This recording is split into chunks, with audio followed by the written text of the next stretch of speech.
ാണ് നമ്മൾ എന്നുള്ളത് നമ്മൾ ഓരോരുത്തരും മനസ്സിലാക്കാം.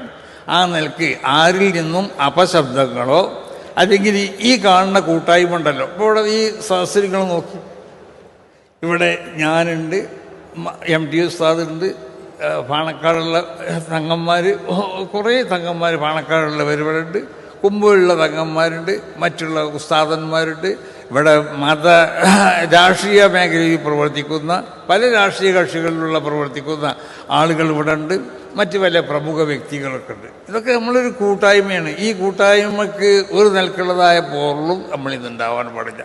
ആ നിലക്ക് സമസ്ത കേരള ജമീയത്തുൽ ഉലമയുടെ ആശയങ്ങളും ആദർശങ്ങളിലൊക്കെ പൂർണ്ണമായി അടിയുറച്ചു നിന്നുകൊണ്ട് ഈ രാജ്യത്തിൻ്റെ നന്മയ്ക്ക് വേണ്ടി പ്രവർത്തിക്കേണ്ടവരാണ് നമ്മൾ. ഇന്ത്യ രാജ്യത്തിൻ്റെ നന്മയ്ക്ക് വേണ്ടി നമുക്ക് മതരാഷ്ട്രവാദമൊന്നുമില്ലല്ലോ. ആ മതരാഷ്ട്രവാദത്തെ നമ്മൾ അംഗീകരിക്കണമില്ല. അപ്പോൾ അതുകൊണ്ട് ഈ രാജ്യത്തിൻ്റെ നന്മയ്ക്ക് വേണ്ടിയാണ് നമ്മൾ പ്രവർത്തിക്കേണ്ടത്. ഈ രാജ്യത്തിൻ്റെ മതസൗഹാർദ്ദത്തിന് വേണ്ടിയാണ് നമ്മൾ പ്രവർത്തിക്കേണ്ടത്. ഈ രാജ്യത്തുള്ള ജനങ്ങളുടെ ക്ഷേമത്തിന് വേണ്ടിയാണ് നമ്മൾ പ്രവർത്തിക്കേണ്ടത്. ഇതൊക്കെ സമസ്ത കേരള ജമീയത്തുൽ ഉലമയുടെ ലക്ഷ്യങ്ങളിൽ പെട്ടത് തന്നെയാണ്. അതിൻ്റെ പ്രധാനപ്പെട്ട ലക്ഷ്യം വിശുദ്ധമാവുന്ന ശരീഅത്ത്, ആ ശരീഅത്തിൻ്റെ അതിൻ്റെ യഥാർത്ഥ സ്വഭാവത്തിൽ ഇവിടെ നിലനിർത്തുക എന്നുള്ളതാണ്. അതിനാവശ്യമാവുന്ന വിദ്യാഭ്യാസ പദ്ധതികൾ, അതൊക്കെ സമസ്ത കേരള ജമീയത്തുൽ ഉലമയുടെ ലക്ഷ്യങ്ങളിൽ പെട്ടത് തന്നെയാണ്. ആ നിലയ്ക്ക് വളരെ പ്രധാനപ്പെട്ട ലക്ഷ്യങ്ങളുടെ അടിസ്ഥാനത്തിൽ പ്രവർത്തിച്ചു കൊണ്ടിരിക്കുന്ന ഒരു സംഘടനയാണ് സമസ്ത കേരള ജമീയത്തുൽ ഉലമ. 100ാം വാർഷികത്തോടനുബന്ധിച്ചുകൊണ്ട് പല പ്രഖ്യാപനങ്ങളും അതുമായി ബന്ധപ്പെട്ടിട്ടുണ്ട്, പല പ്രമേയങ്ങളുണ്ട്. അതൊക്കെ ഈ അടുത്ത 4 ദിവസത്തിൻ്റെ ഉള്ളിലായിട്ട് അത് പ്രഖ്യാപനങ്ങളും അതുപോലെ തന്നെ അതിൻ്റെ പ്രമേയങ്ങളൊക്കെ ഇവിടെ അവതരിപ്പിക്കപ്പെടുകയും അതിന് ജനങ്ങളോട് പറയുകയൊക്കെ ചെയ്യും. അല്ലാഹു സുബ്ഹാനഹു വ തആല ആ നിലക്ക് ഈ സംഘടന എല്ലാവിധ അതിൻ്റെ പ്രൗഢിയോടുകൂടി അതിനെ മുന്നോട്ട് നയിക്കാനുള്ള തൗഫീഖ് ഇതിൻ്റെ മഹാന്മാരാവുന്ന സാദാത്തുക്കൾക്കും ഇതിൻ്റെ നേതാക്കന്മാർക്കും ഇതിൻ്റെ പണ്ഡിതന്മാർക്കൊക്കെ അള്ളാഹു നൽകട്ടെ.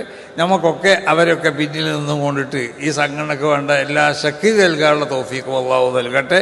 പ്രത്യേകിച്ച് നമ്മളെ മുഷാവറ മെമ്പറായിരുന്ന കോറാട് സൈദാലിക്കുട്ടി ഫൈസി, അദ്ദേഹത്തിലേക്ക് വളരെയധികം ബുദ്ധിമുട്ടുള്ള രോഗമാണ്. ഇവിടെ നമ്മളോടൊപ്പം വരാനൊക്കെ പ്രയാസമുണ്ട്. പ്രത്യേകമായി ദുആ ചെയ്യാൻ വേണ്ടി ഏൽപ്പിച്ചിട്ടുണ്ട്. അവർക്കും അതുപോലെ നമ്മളെ മഹാന്മാരാവുന്ന പല ഉസ്താദന്മാർ, സമസ്ത മുഷാവറ മെമ്പർമാരിൽ നിന്നുള്ള ചിലരൊക്കെ രോഗികളാണ്, പല ഉമറാക്കന്മാർ രോഗികളാണ്, പല മറ്റു ബന്ധപ്പെട്ട പല രോഗികൾ. എല്ലാവർക്കുള്ള രോഗത്തിൽ അല്ലാഹു സുബ്ഹാനഹു വ തആല ശിഫയാക്കി കൊടുക്കട്ടെ. അല്ലാഹു അവർക്കും നമ്മൾക്കൊക്കെ ഉള്ള എല്ലാ രോഗങ്ങളെയും ശിഫയാക്കി തരട്ടെ. നമ്മൾക്കും അവർക്കൊക്കെ ഉള്ള ആഖിബത്ത് അല്ലാഹു ഒന്നാക്കി തരട്ടെ. എല്ലാവരും നന്മ ചെയ്യാനും നന്മൻ്റെ പിന്നിൽ നിന്നും കൊണ്ട് അതിനുവേണ്ട സപ്പോർട്ട് ചെയ്യാനൊക്കെയുള്ള തൗഫീഖ് അല്ലാഹു നമുക്ക് നൽകട്ടെ. സുന്നത്ത് ജമാഅത്തിൻ്റെ എതിരുള്ളതായ ഏത് ശക്തികളുണ്ടെങ്കിലും ആ ശക്തികൾക്കുള്ളതായ ആശയങ്ങളും ആദർശങ്ങളൊക്കെ തുറന്നു കാട്ടിക്കൊണ്ടിട്ട് ഇവിടെ നമുക്ക് പ്രവർത്തിക്കണം. അവരെ ഇവിടുന്ന് ആട്ടി ഓടിക്കാൻ വേണ്ടിയല്ല. ഇവിടെ ഈ രാജ്യത്ത് എല്ലാവർക്കും ജീവിക്കാമല്ലോ. നമ്മൾക്ക് ഇവിടുന്ന് ആരെങ്കിലും ഇവിടുന്ന് ആട്ടി ഓടിക്കാൻ പറ്റും. അപ്പോൾ നമ്മൾ ചെയ്യേണ്ടതെന്ന് പറഞ്ഞാൽ നമ്മൾ അവർക്കുള്ള വികലമായ അവരുടെ ആശയങ്ങൾ നമ്മളിൽ നിന്നുണ്ടാവണം. ആദർശം ഏറ്റവും വലുതാണ്.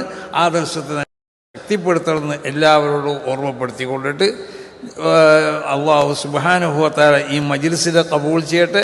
ഇവിടെ നടക്കുന്ന ഓരോ സംഗതികളെയും അല്ലാഹു ഖബൂൽ ചെയ്യട്ടെ. അല്ലാഹു സുബ്ഹാനഹു വ തആല ഇതൊരു സാലിഹായ അമലായി ഖബൂൽ ചെയ്യട്ടെ. നമ്മളുടെ ഹസനാത്തിൻ്റെ റിക്കാർഡ് അല്ലാഹു ഇതിനെ രേഖപ്പെടുത്തി തരട്ടെ.